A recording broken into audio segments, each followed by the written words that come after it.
இப்படி ஒரு அரசியல் காழ்ப்புடன் நேர்மை திறனற்று நம்மளை பற்றி குற்றம் சாட்டியுள்ள குறுகிய மனம் கொண்ட முதல்வர் அவர்களுக்கு ஒரு சில கேள்விகள். உச்சநீதிமன்றத்தில், அதாவது 13/10/2025 அன்னைக்கு உச்சநீதிமன்றத்தில் நடந்த அந்த விவாதங்களை வைத்தும் அந்தந்த உத்தரவுகளை வைத்தும் இந்த கேள்விகள். இப்படி பொய் மூட்டைகளாக நம்மளை பற்றி இந்த அவதூறுகளை அவிழ்த்து விட்ட முதல்வர் அவர்களுக்கும் திமுக அரசுக்கும் சார்பாக கோடிகளை கொட்டி அமர்த்தப்பட்ட அறிவார்ந்த வழக்கறிஞர்கள் அவங்க இந்த கபட நாடக திமுக அரசோட தில்லுமுல்லுகளை தாங்கி பிடிக்க இயலாமல் உச்ச நீதிமன்றத்தில் திக்கு திணறி நின்றது முதல்வர் அவர்களுக்கு மறந்துவிட்டதா?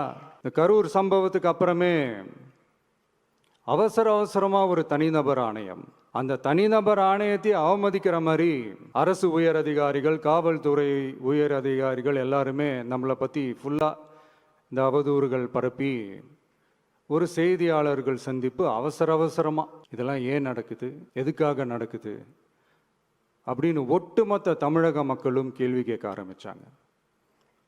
இதுவும் தமிழக முதல்வர் மறந்துட்டாரா? அதுக்கப்புறம் அந்த தனிநபர் ஆணையத்தை தலையிலேயே கொட்டி வீட்டுக்கு அனுப்பிச்சிட்டாங்க, அது வேறு விஷயம். இப்படிலாம் கேள்வி கேட்ட உடனே ஏதாவது பதில் சொல்லி ஆகணும்ல. அதனால சட்டமன்றத்தில் பேசும்போது உண்மை நிலையை தெளிவுபடுத்தத்தான் அப்படின்னு ஏதோ இந்த சட்ட ரீதியாகவும் சத்தியத்திற்காகவும் நடந்தது போல ஏதோ சாமர்த்தியமாக பேசுகிறதா நினச்சி பேசியிருக்காங்க. இப்படி ஒரு 50 வருஷமாக பொது வாழ்க்கையில் இருக்கிற ஒருத்தவங்க ஒரு முதல்வர் அவர்கள் சொன்னது எவ்வளவு பெரிய ஒரு வடிகட்டின பொய், சப்பை கட்டுன்னு நான் சொல்லலை, உச்ச நீதிமன்றம் சொல்லியிருக்கிறாங்க.